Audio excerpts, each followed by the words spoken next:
ওং শ্রীকৃষ্ণায় বাসুদেবায় হরয়ে পরমাত্মনে প্রণত ক্লেশ নাশায় গোবিন্দায় নমো নমঃ। আমি ভগবান শ্রীকৃষ্ণ বাসুদেব হরি ও পরমাত্মা স্মরণ নেই, যিনি তার ভক্তদের সমস্ত ক্লেশ ও দুঃখ দূর করেন, সেই গোবিন্দকে আমি প্রণাম জানাই। হে ভারত, যখন তোমার হৃদয়ে সন্দেহ আসে, যখন কর্তব্যের পথে দ্বিধা জন্ম নেয়, তখন জ্ঞানের আলো দিয়ে সেই অন্ধকার দূর করা প্রয়োজন। এ মহাকাব্যিক মুহূর্তে ভগবান শ্রীকৃষ্ণ গীতার অমৃত বাণী প্রদান করেন, যা কেবল একটি ধর্মগ্রন্থ নয়, বরং মানব জীবনের চরম সত্যের পথ প্রদর্শক। আজ আমরা প্রবেশ করতে চলেছি গীতার দ্বিতীয় অধ্যায়ে, যা গীতার প্রাণ ভোমরা, যেখানে আত্মার প্রকৃতি, ধর্মের আসল উদ্দেশ্য আর ন্যায়সঙ্গত যুদ্ধে যোগের মাহাত্ম্য ব্যাখ্যা করা হয়েছে। এই অধ্যায় আমাদের শেখায় আত্মা অবিনশ্বর, মৃত্যু কেবল দেহের পরিবর্তন মাত্র। শাস্ত্র, আগুন, জল কিংবা বাতাসও একে ধ্বংস করতে পারে না। অর্জুন যখন যুদ্ধে লড়তে অস্বীকৃতি জানায়, কৃষ্ণ তাকে বলেন, ক্ষত্রিয়ের জন্য ধর্ম অনুযায়ী যুদ্ধ করাই সর্বোচ্চ কর্তব্য। অর্জুন যদি যুদ্ধ থেকে সরে আসে, তবে সে নিজের কীর্তি হারাবে, সমাজ তাকে কাপুরুষ ভাববে এবং তার জন্য পাপ হবে। কিন্তু যদি সে ন্যায়সঙ্গত যুদ্ধে জয়ী হয়, তবে সে রাজ্য ভোগ করবে, আর যদি নিহত হয় তবে স্বর্গ লাভ করবে। তাহলে এই মহান জ্ঞানের উৎস কি কেবল অর্জুনের জন্যই ছিল? না, এটি আমাদের সবার জন্য, যারা জীবনের দ্বিধা, সংকট ও দুঃখের মধ্যে পথ হারিয়ে ফেলি। আজকের পর্বে আমরা দ্বিতীয় অধ্যায়ের প্রথম 36টি শ্লোকের ব্যাখ্যা করব, যা আপনাকে আত্মজ্ঞান, কর্তব্যবোধ এবং জীবনের প্রকৃত সত্য উপলব্ধি করতে সাহায্য করবে। তাহলে প্রস্তুত তো? আসুন শ্রীকৃষ্ণের অমৃত বাণী থেকে আলোকিত হই। শুরু হোক শ্রীমদ্ ভগবদ্ গীতা দ্বিতীয় অধ্যায়ের মহাযাত্রা।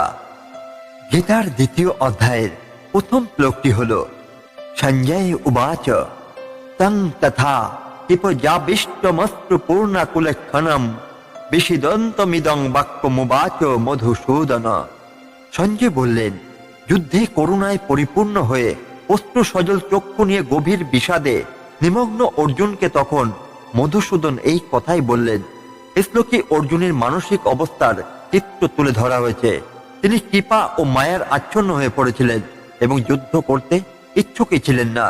শ্রীকৃষ্ণ তখন তাকে জ্ঞান দানের জন্য প্রস্তুতি নিলেন। শ্রী ভগবান উবাচ কুতস্যা কস্মলমিদং বিষমে সমুপস্থিতম অনার্য জুষ্টম্য স্বর্গম্য কীর্তি করম অর্জুন। শ্রী ভগবান বললেন, হে অর্জুন, এই বিপদের সময় তোমার মধ্যে এই দুর্বলতা কোথা থেকে এলো? এটি অনার্যদের আচরণ, স্বর্গ প্রাপ্তির অনুপযোগী এবং কীর্তিহীনতা বয়ে আনে। এই শ্লোকে কৃষ্ণ অর্জুনকে বোঝাচ্ছেন যে তার মনোবল হারানো একজন ক্ষত্রিয় যোদ্ধার জন্য লজ্জাজনক। এটি তার ধর্ম বিরুদ্ধ এবং তাকে কেবলই কলঙ্কিত করবে। ক্লৈবং মাস্যগম পার্থ নৈত্যপদ্ধতে ক্ষুদ্রং হৃদয় দুর্বলং তক্ততিষ্ঠ পরন্তপ। হে পার্থ, এই অক্ষমতা গ্রহণ করো না, এটি তোমার জন্য অনুপযুক্ত। হৃদয়ের এই ক্ষুদ্র দুর্বলতা ত্যাগ করো এবং উঠে দাঁড়াও, হে শত্রু নাশকারী। এই শ্লোকে কৃষ্ণ অর্জুনকে শক্তিশালী হতে বলছেন। ভীরুতাকে পরিত্যাগ করে তার যথাযথ ক্ষত্রিয় ধর্ম অনুসারে কর্তব্য পালনের নির্দেশ দিচ্ছেন। অর্জুন উবাচ কথং ভীষ্মমহং শঙ্কে দ্রোণ চ মধুসূদন ইষুভি প্রতি অস্যামি পূজার হার বাড়ি সূদন। অর্জুন বললেন, হে মধুসূদন, হে অরিসূদন, আমি কিভাবে যুদ্ধক্ষেত্রে ভীষ্ম ও দ্রোণাচার্যের বিরুদ্ধে অস্ত্র তুলব? তারা তো আমার পূজনীয়। অর্জুন এখানে শঙ্কিত যে তার প্রতি কৃতজ্ঞ গুরু এবং পরিবারের বয়োজ্যেষ্ঠদের বিরুদ্ধে অস্ত্র ধারণ করা নৈতিকভাবে সঠিক হবে কিনা।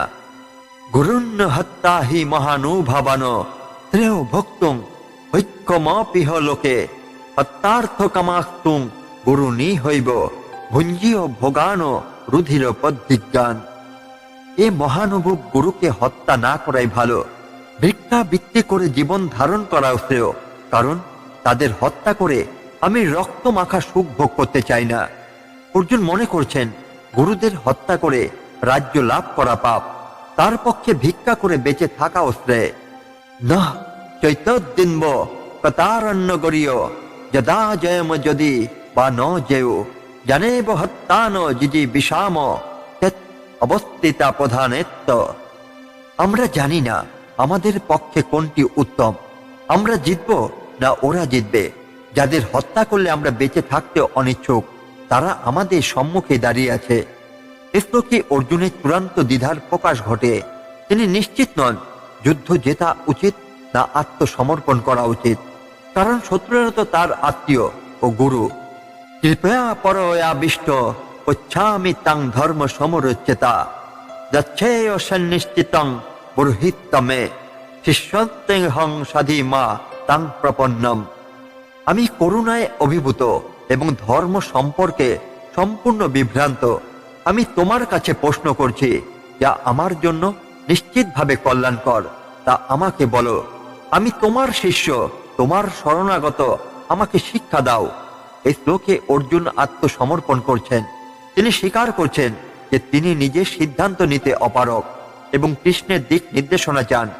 এটি গীতার একটি গুরুত্বপূর্ণ মুহূর্ত, কারণ এখান থেকেই কৃষ্ণ অর্জুনকে প্রকৃত জ্ঞান প্রদান শুরু করবেন।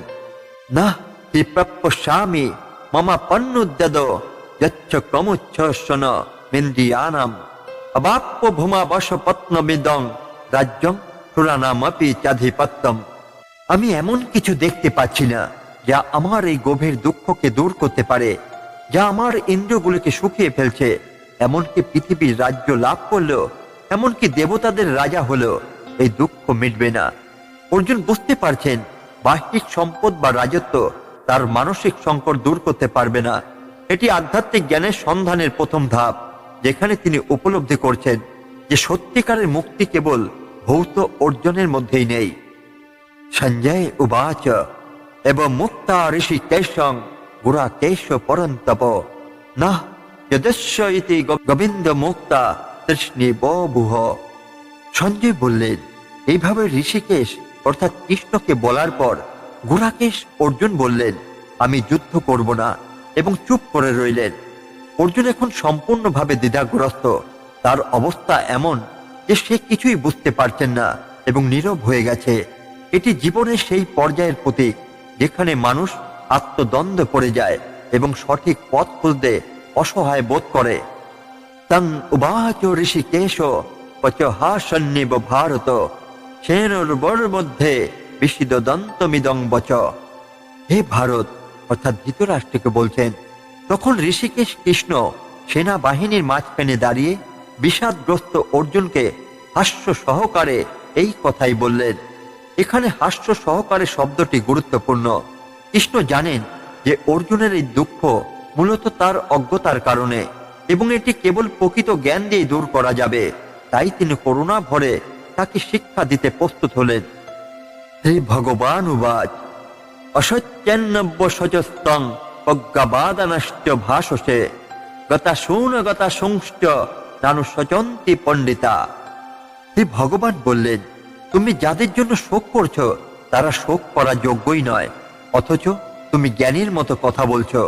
প্রকৃত জ্ঞানীরা মৃত বা জীবিত কোনো অবস্থাতে শোক করেন না। এটি গীতার মূল দর্শনের সূচনা। কৃষ্ণ অর্জুনকে বোঝাতে শুরু করলেন যে সত্যিকারের জ্ঞানীরা জানেন যে আত্মা অবিনশ্বর।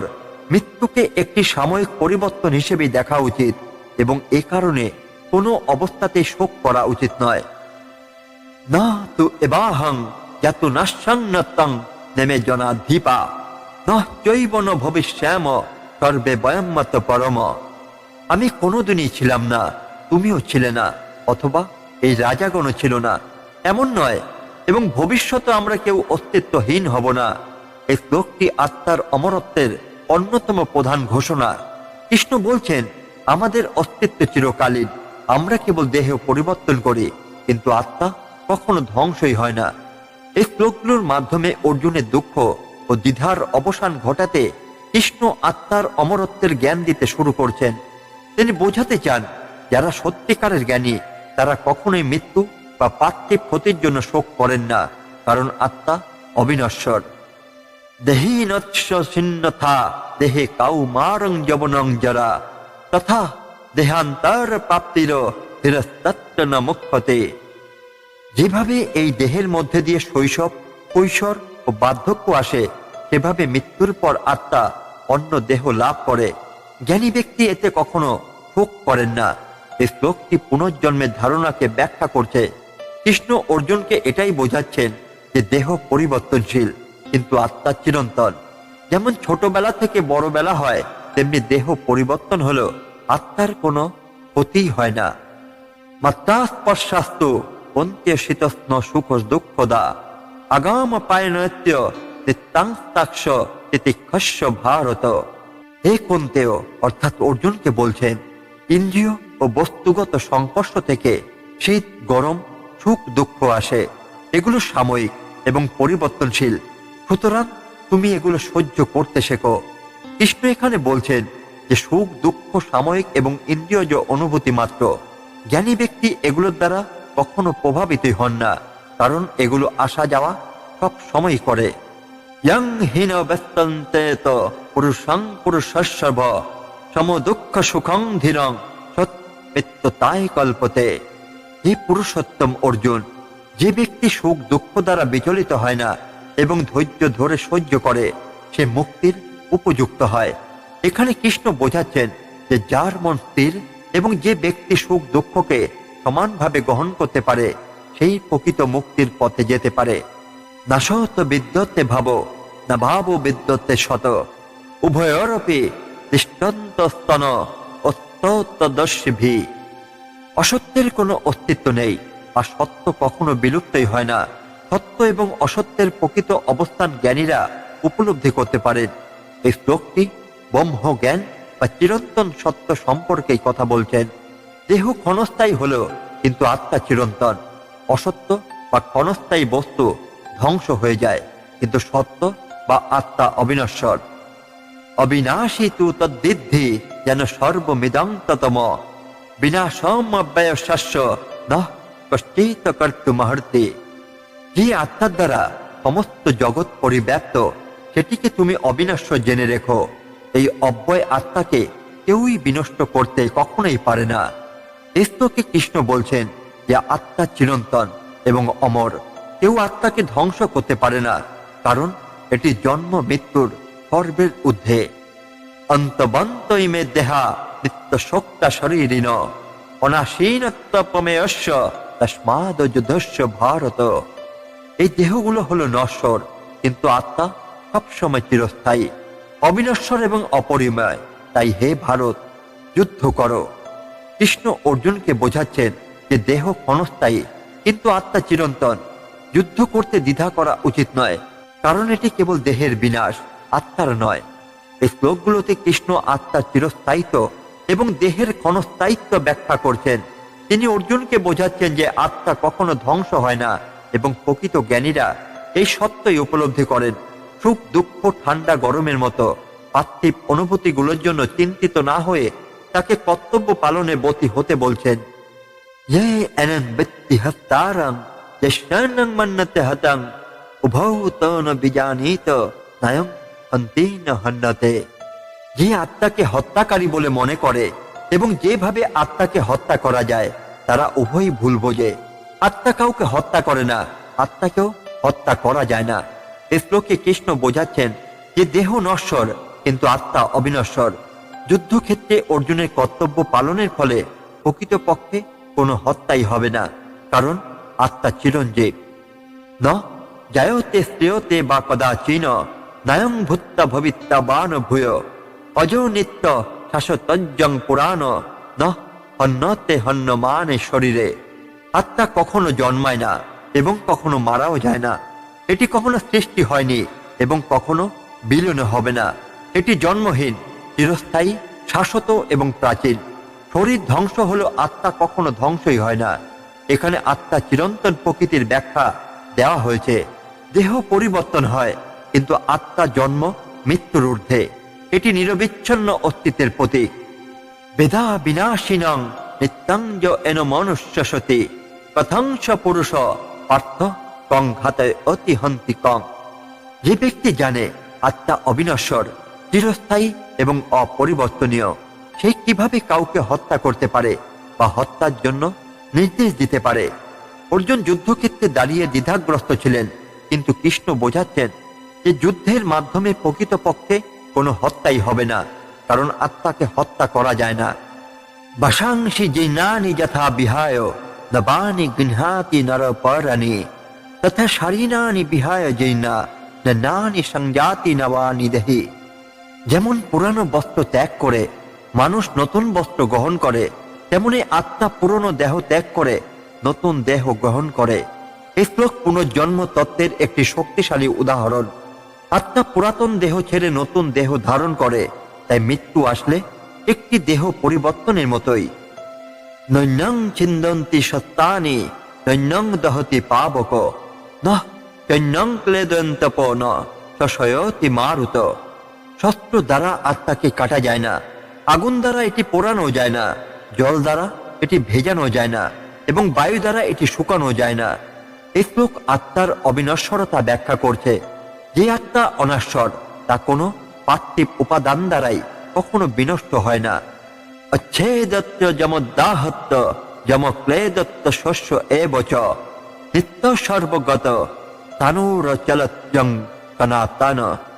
এই আত্মা অবিভাজ্য, এটি আগুনে পড়ে না, কখনো জলে ভেজে না, বায়ুর দ্বারা কখনো শুকায় না।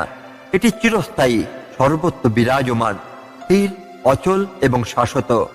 এই শ্লোক আত্মার অপরিবর্তনীয়তা এবং সার্বভৌম অস্তিত্ব ব্যাখ্যা করে। এটি শাশ্বত এবং কখনো নষ্টই হয় না। অব্যক্তৎ যম চিন্তৎ যম বিকার্যৎ যমুচ্যতে তস্মাদেবং বিদিত্যৈনং নানুশোচি তোমার হসি।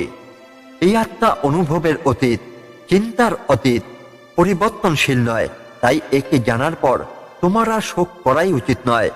এখানে কৃষ্ণ বলছেন যে আত্মার প্রকৃত স্বরূপ অনুভব করা যায় না, কেবল উপলব্ধি করা যায়, তাই শোক করার কিছু নেই, কারণ যা অবিনশ্বর তার বিনাশ সম্ভব নয়। এই শ্লোকগুলোর মাধ্যমে কৃষ্ণ অর্জুনকে বোঝাচ্ছেন যে আত্মা চিরন্তন, অবিনশ্বর এবং পরিবর্তনের ঊর্ধ্বে। অস্ত্র, আগুন, জল বা বায়ু দ্বারা এটি ধ্বংস হয় না। পুনর্জন্মর প্রকৃতি স্বাভাবিক নিয়ম। যেমন পুরনো কাপড় পরিবর্তন করে নতুন কাপড় পরা হয়, এজন্য শোক বা দুঃখের কোনো কারণ নেই। অথ চৈন্যং নিত্য জাতং নিত্যং বা মনুষ্য মিতম তথাপি তং মহাবাহ দৈবং কচিত মহর্ষি। যদি তুমি মনে করো যে আত্মা বারবার জন্মগ্রহণ করে এবং বারবার শুধু মারা যায়, তবু হে মহাবাহু অর্জুন, তোমার শোক করা উচিত নয়।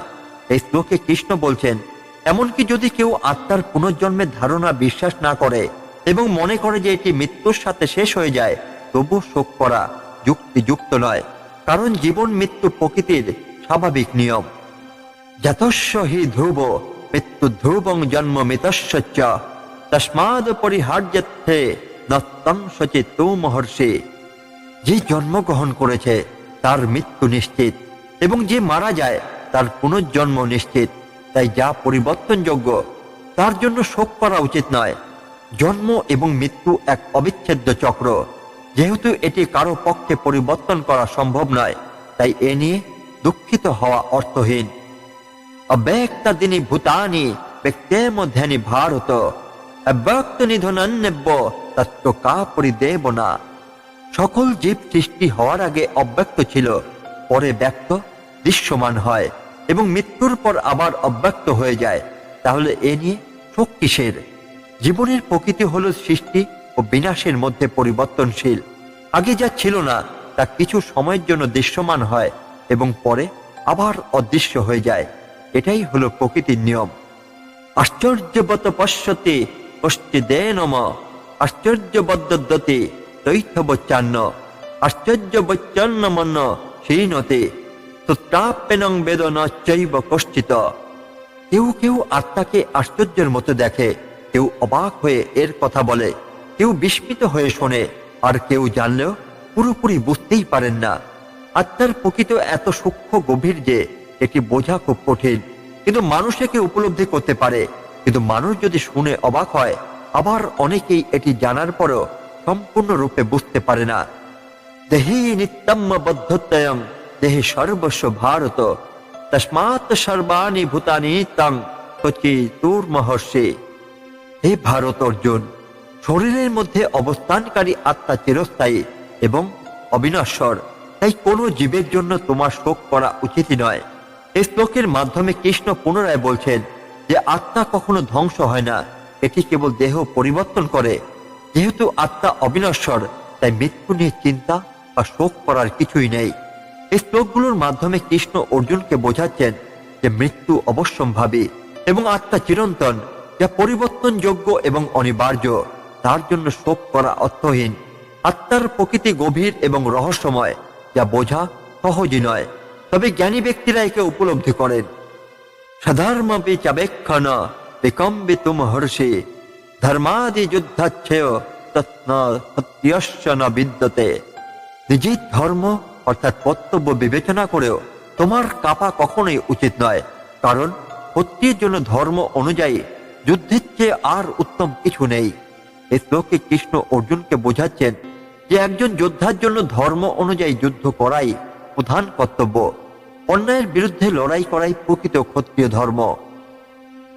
যদিচ্ছায়া চোপপন্নং স্বর্গদ্বারম পাবৃতম সুখীন ক্ষত্রিয়া পার্থ লবন্তে যুদ্ধ মিদৃশ্যম।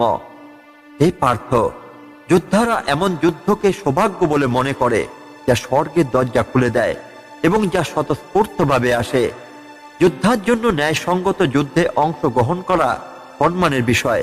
কারণ হলো এটি কেবল পৃথিবীতে নয়, পরলোকেও গৌরব ও মুক্তির পথ খুলে দেয়। অথ চেত্তমিমং ধর্মং সংগ্রামং ন করিষ্যসি তথা সধর্মং কীর্তিং চ হিতা পাপম বাপ্স্যসি। যদি তুমি এই ধর্মসম্মত যুদ্ধ থেকে পিছিয়ে যাও, তবে তুমি নিজের ধর্ম এবং খ্যাতি হারাবে এবং পাপ লাভ করবে। অর্জুন যদি নিজের কর্তব্য থেকে পিছু হটে, তবে তা শুধু ভয়ের লক্ষণই হবে না, বরং এটি ধর্ম বিরুদ্ধ আচরণ হবে, যা পাপের সমান। অকীর্তি চাপি ভূতানি কথাই শান্তি তেতব্যাম সম্ভাবিতস্য চার্কিতির মরণাদাতিরিচ্যতে। সব লোক তোমার অপমানের কথা বলবে, আর সম্মানিত ব্যক্তির কাছে অপমান মৃত্যু থেকেও বেশি কষ্টদায়ক। সম্মানিত যোদ্ধার জন্য সবচেয়ে বড় শাস্তি তার খ্যাতির ক্ষতি। অর্জুন যদি যুদ্ধ থেকে পিছু হটে, তবে লোকে তাকে কা পুরুষ ভাববে। ভদাদ্র নাদু পরতং মংসন্তে তং মহারথা যে সাংচ তং বহুমত ভূত্তা শাশ্বসী লাঘবম। মহারথীরা, শক্তিশালী যোদ্ধারা ভাববে তুমি ভয়ে যুদ্ধ থেকে সরে গেছো। যাদের কাছে তুমি এতদিন সম্মানিত ছিলে, তাদের চোখে তোমার মর্যাদা কমে যাবে। সমাজে যোদ্ধার সম্মান তার সাহস ও বীরত্বের কারণে। যুদ্ধ থেকে সরে আসলে অর্জুনের সম্মান কমে যাবে, যা তার জন্য খুবই লজ্জাজনক। অবচ্চ বদানংশ্চ বহুং বদন্তি তবাহিতা নিন্দনস্তু বসমর্থং তত দুঃখ তরং নুকিম। তোমার শত্রুরা তোমাকে অপমানজনক কথাবার্তা বলবে এবং তোমার শক্তিকে তুচ্ছ করবে। এর চেয়ে বড় কষ্ট আর কি হতে পারে? যদি অর্জুন যুদ্ধ না করে, তবে তার শত্রুরা তাকে কা পুরুষ মনে করবে, যা একজন যোদ্ধার জন্য অত্যন্ত লজ্জাজনক। আজ আমরা গীতার দ্বিতীয় অধ্যায়ের প্রথম 36টি শ্লোকের মাধ্যমে আত্মা, কর্তব্য ও ধর্মের গভীর তত্ত্ব বুঝতে পারলাম। এই অধ্যায় আমাদের শিখিয়েছে আত্মা অবিনশ্বর, ধর্মের পথ কঠিন হলেও সঠিক, আর প্রকৃত বীর কখনো দ্বিধাগ্রস্তই হয় না। যদি আমরা এই শিক্ষাগুলো বাস্তব জীবনে প্রয়োগ করতে পারি, তাহলে সব দ্বিধা, ভয় আর দুঃখ দূর হয়ে যায়। কিন্তু আমাদের যাত্রা এখানেই শেষ নয়। দ্বিতীয় অধ্যায়ের বাকি শ্লোকগুলোতে আরো গভীর তত্ত্ব লুকিয়ে আছে, যা পরবর্তী পর্বে আমরা অন্বেষণ করব। এই জ্ঞান যদি আপনার মন ছুঁয়ে যায়, তাহলে লাইক, কমেন্ট আর শেয়ার করুন। আর আমাদের চ্যানেল প্রীতি ভালো কথাকে সাবস্ক্রাইব করতে ভুলবেন না। জ্ঞান, ভক্তি আর কর্মের পথে এগিয়ে চলুন। ধন্যবাদ। জয় শ্রীকৃষ্ণ।